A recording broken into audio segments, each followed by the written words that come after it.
Over the course of a film and television career that spanned over 30 years, Johnny Depp has played more than a few strange characters. Some have been part of his bizarre collaborative history with director Tim Burton, which has seen him become everyone from Willy Wonka to Sweeney Todd. But he's also always marched to the beat of a different drummer by himself. Though he's had a tortured relationship with fame, Johnny Depp is still a master of his craft, and an extremely interesting guy to boot. Even after spending all these years in the limelight, there's still plenty that's been left out of the headlines about the enigmatic actor and musician. This is the untold truth of Johnny Depp.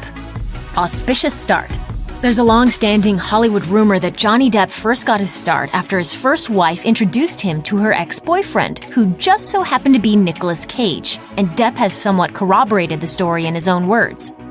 And somebody said, well, why don't you go meet an agent, my agent, it was Nick Cage, and he said, go meet my agent, and she sent me to audition for something, and I got it. Cage reportedly saw something in Depp and opened some crucial early career doors for him. Soon after, he was cast in his first film role in A Nightmare on Elm Street, and with that, he was officially an actor. Making movie magic. Thanks to projects like Platoon, Cry Baby, 21 Jump Street, and Edward Scissorhands, Johnny Depp started to boast some clout in Tinseltown in the early 90s. The film he decided to cash his chips in on was What's Eating Gilbert Grape. So the story goes, then-girlfriend Winona Ryder read Peter Hedges' novel of the same name and got Depp to read it too. He felt it was a modern-day Catcher in the Rye and identified strongly with Gilbert, a young man trapped in a small town and saddled with family responsibilities. It was a residue, that was sort of left over from my childhood that I connected to and, with that character and with those people.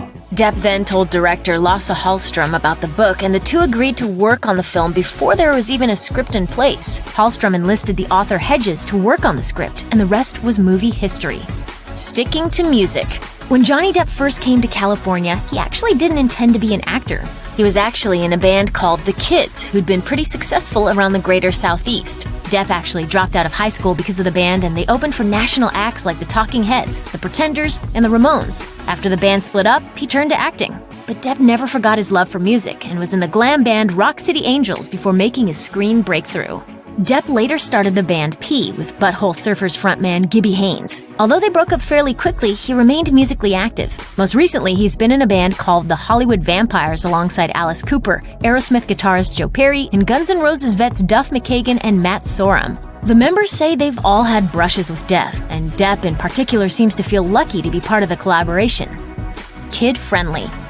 By portraying Captain Jack Sparrow in the Pirates of the Caribbean series, Johnny Depp got to bring a lot of joy to children, both in and outside of the theaters. He spent a great deal of his free time suiting up in the character costume to visit children's hospitals and schools. And the reason for his particular fondness for children has a little something to do with his own experiences as a father.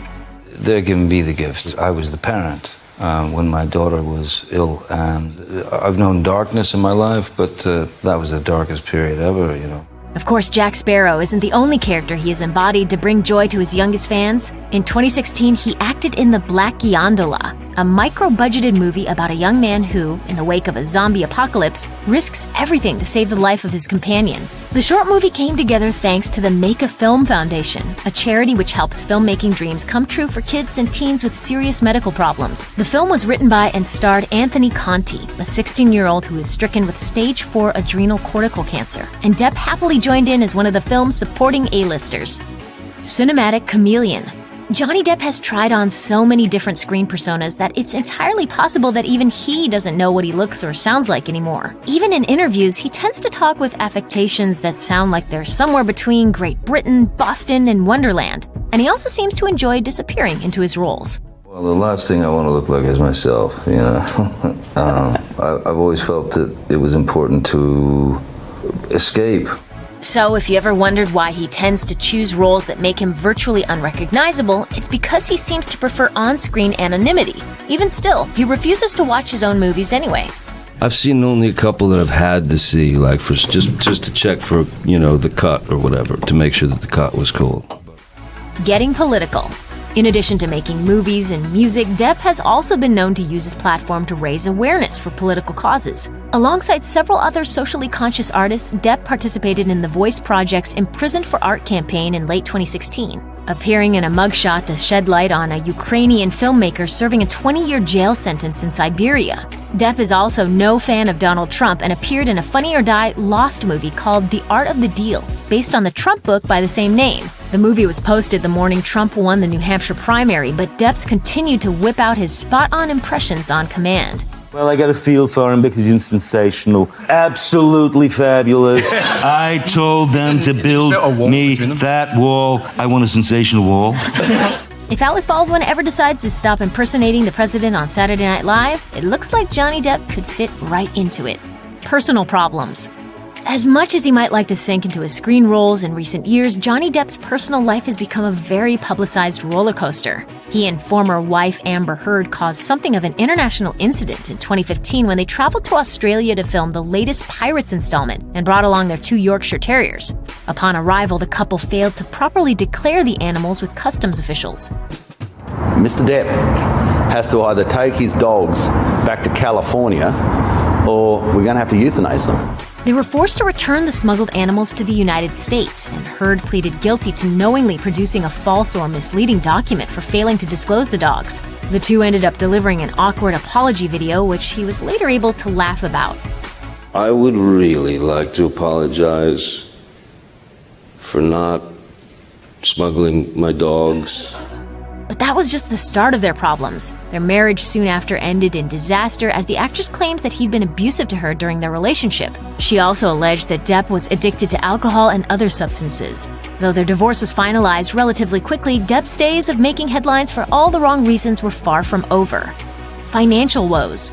With over $50 million worth of property in one of Hollywood's most interesting resumes to his name, it was a bit shocking to learn that Johnny Depp has major money problems. Shortly after his split from Heard, Depp's legal woes raged on after his attorney and accountant informed him that he was financially underwater. The two reportedly had to make Depp understand that his income was being outpaced by his spending on luxuries like art, jewelry, wine, property, and the $3.6 million per year he paid his personal staff. Depp finally agreed to sell his yacht, but it was the start of a tense communication between the three that would end with Depp firing both of his advisors. Depp went on to allege that his former managers caused him to rack up more than $40 million in debt and to dispose of valuable assets, and that they talked him into high-interest loans that they didn't make payments on.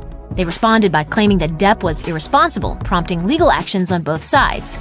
In January 2017, Depp filed suit against the management group for mismanagement of his wealth and for defrauding him out of money during the course of their duties between 1999 and 2016. Depp claimed that the company siphoned some $28 million and that they didn't pay his taxes on time. TMG countersued.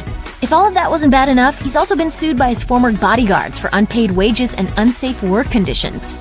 Thin but okay.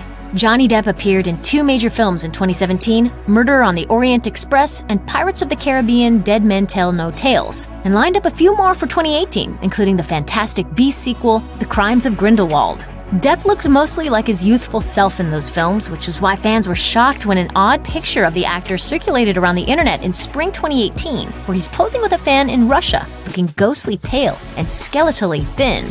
While Depp often drastically alters his appearance for films, the sudden physical transformation still proved alarming, leaving fans wondering why Depp was looking so skinny, blaming everything from drug addiction to preparing for a movie role. As it happens, it's probably for a film. Depp is set to star in a dramedy called Richard Says Goodbye as a professor dying of a terminal illness. Depp obviously still has no trouble scoring promising projects, even now. Working lunch. I'm on a roll. Thanks for watching. Click the looper icon to subscribe to our YouTube channel. Plus, check out all this cool stuff we know you'll love too.